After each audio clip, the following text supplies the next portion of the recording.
related. So I'm going to spend a bit of time talking about the visual aspect of AI.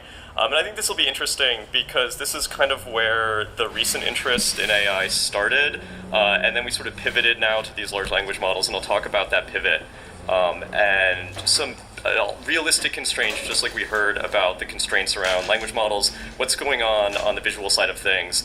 And then it'll get weird. I'm going to talk about the internet, the source of all of this data that is being used to train these models, but also give you a hopeful picture about where all of this is headed, I hope. So we'll see where this goes. Okay, so first, a question was just asked in the last session about the concerns about these technologies. We're hearing a lot about them in the news, and they're being described in very bold terms in terms of their capabilities, in terms of potential dangers. And a lot of this is being led by a subset of the computer science community, as David pointed out. And there's like a regular set of pitchmen that we're hearing from, which again should sort of make you suspicious right away. Again, we're scientists, right? We're skeptics. A lot of these people have one foot in the business world, another foot in the academic or research community. And of course we think about figures like our friend Elon Musk here, who for many years at this point has been predicting that we are going to have these remarkable technologies that are going to be marketed by his company specifically in our hands very, very soon, right? These things are always to come. So here is a quote from a Tesla Autopilot 2.0 conference call where Musk makes, of course, a bold claim. He says, "The basic news is that all Tesla vehicles leaving the factory have all the hardware necessary for level 5 autonomy." So translating what he is saying here, level 5 autonomy in the world of autonomous vehicles means human or superhuman level driving performance. There would be no need for human level intervention with the operation of vehicles at this stage.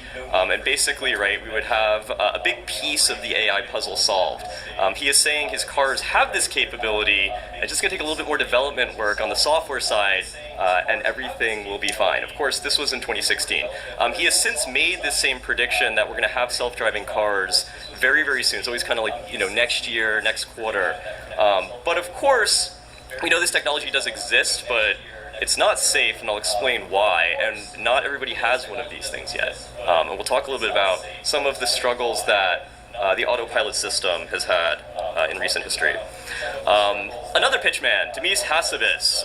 He is the lead of Google's DeepMind operation, one of the co-founders of DeepMind. DeepMind, of course, very famous for creating game-playing artificial intelligences. Specifically, right, we all recall the AlphaGo advancement a few years ago. It was assumed that AI was going to struggle in the long term playing games like Go for various reasons. It turned out that was just a bad assumption. And this was seen, though, as a big breakthrough in terms of the use of artificial neural networks to solve these problems.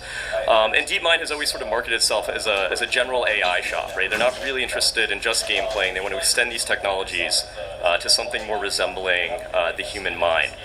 So the Wall Street Journal not too long ago asked him, how close are we to AGI? He had this to say: "The progress in the last few years has been pretty incredible. I don't see any reason why that progress is going to slow down. I think it may even accelerate. So I think we could be just a few years, maybe within a decade away." Again, a sort of near-term prediction about a remarkable capability, but it's not quite here yet, right? It's always sort of, to come. Geoffrey Hinton, renowned professor at the University of Toronto, also a tech entrepreneur, a very successful late career at Google.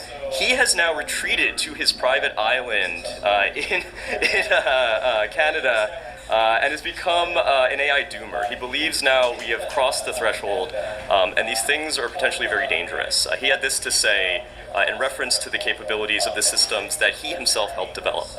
"These things are totally different from us," he says.